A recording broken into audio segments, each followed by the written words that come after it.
Good evening, Arizona. I'm Anthony Gonzalez here with The Race, and we are here with Christine Jones, who is running for the governor of Arizona. We are live at the Pima County Candidate Forum, and welcome to the show. Thank you. Nice to be here. Yeah, so you're running for governor of Arizona. Now, how many candidates are there? Because we know that we've got Doug Ducey, yourself, Ken Bennett, and a couple of others that are going for it. Well, last time I checked, the cast of thousands in the Republican primary included 8 candidates who have officially joined, and of course there's still time if anybody else wants to jump in the mix.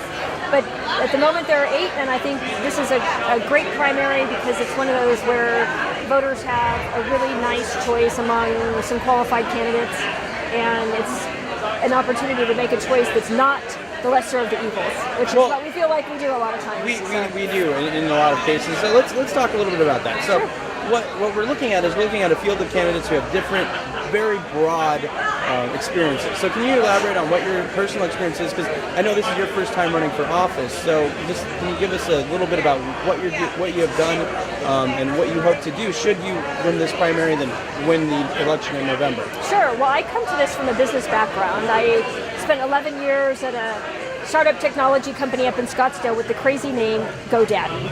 And when I joined, there were just a few dozen employees, and over the 11 years that I was there, I worked and we grew. And when I left, we had thousands of employees, and we were providing technology services to millions of entrepreneurs and small businesses all over the world. And I'll tell you what, I am really proud of GoDaddy. It is a great Arizona success story, but let me explain why. We succeeded at GoDaddy despite the government's best efforts to put up roadblocks. And one of the reasons I'm running for governor is because I believe government should enable and empower the private sector, not hinder it. And it was puzzling to us at GoDaddy to have that experience.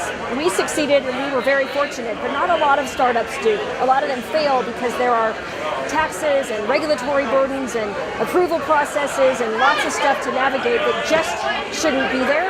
So it's one of the priorities I have as governor really is to focus on economic development and help those companies in Arizona that have really great ideas and are run by great people who are taking risks and trying to build something to help them to survive and thrive and create jobs. So I'm sure that many of our viewers have heard of GoDaddy and are aware of that, and of course Danica Kirkpatrick and all those people that do with that company, but it really did start in a garage. Just like many of the other great internet companies like Apple and so forth. So that's a really good experience to come from. It is. So now you're a business background. Your profession is that of the law. So did you happen to run into any troubles with the NSA with all this fiascos that we've been hearing about surveillancing and monitoring people's internet searches and that sort of thing? Well, it's interesting you ask that because when the whole Edward Snowden controversy broke and it became apparent that the NSA was monitoring the communications and the comings and goings of ordinary, everyday, law-abiding citizens, a lot of people asked me, was GoDaddy involved in that? And if you look at the list of the 9 companies that were involved, there were 9 major internet companies that were involved. You will not find GoDaddy's name on that list. And that's because, in addition to being a lawyer and a CPA, I'm also a fierce defender of the Constitution. Okay. And I mean, I am an unapologetic conservative. I think we have constitutional values for a reason. So even at GoDaddy, we weren't the government and we weren't law enforcement, but I really took that constitutional protection seriously. And so I really approached that job and the interaction we did have with law enforcement from the standpoint of what would we do that would keep the open exchange of information on the internet free-flowing, but still assist law enforcement when they are able to comply with the Fourth Amendment and stand up probable cause against the bad guys, so to speak. So we came down on the side of, in this sort of balance of national security versus internet privacy and privacy of personal information, we came down on the side of help law enforcement absolutely every single time when they can show you that there's a court order or a search warrant or a seizure order, some kind of court appropriate, jurisdictionally appropriate document, but otherwise privacy prevails. Because every American has that expectation. Of course, it's guaranteed in the Constitution. Yeah. So of course we would expect that from you. Now we have a series of things that we do here at The Race. So I just want to ask you a couple of questions, just straight yes or no on a couple of issues. Okay. Obamacare. No. Abortion. No. And what about the hot topic that the last governor had to do with Medicaid expansion? That takes more than a yes or no. I would not have signed the bill in the form that it was in. Okay. I mean, I have some thoughts about that.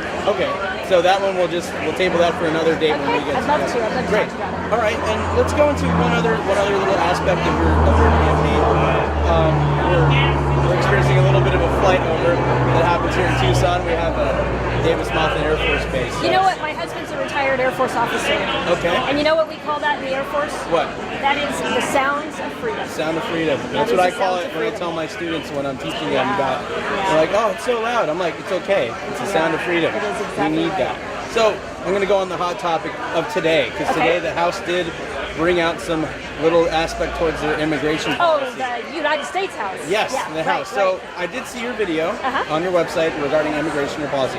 Can you give our viewers a grasp of how you feel about immigration itself and your reaction to the initial House response or format that they put out?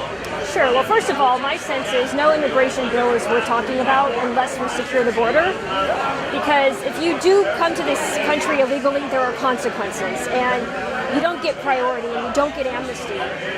So that is my fundamental approach on immigration. I haven't had a chance to read the entirety of what the House proposed. I understand that they have a system where if you're in the country, you can attain legal status with some qualifications. So if you've broken the law in some way, you're a criminal, or you can't pass a background check, or a couple of things, then you wouldn't be able to get the qualified status. But I think as long as the bill does not call for amnesty per se, and there is a consequence for breaking the law, I would be willing to take a look at it and potentially support something along those lines. Okay, and at the state level, how do you view immigration policy? Well, I really think that because the federal government has been derelict in all of immigration law enforcement, they just refuse to enforce the current laws on the books. This state is going to have to lead the way. And my sense of this is pretty simple. If you want to be an American, follow the law.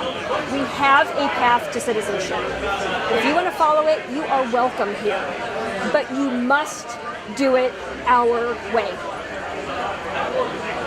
If you break the law, you don't get priority, you don't get amnesty, you simply have a consequence, just like you and I do when we break the law.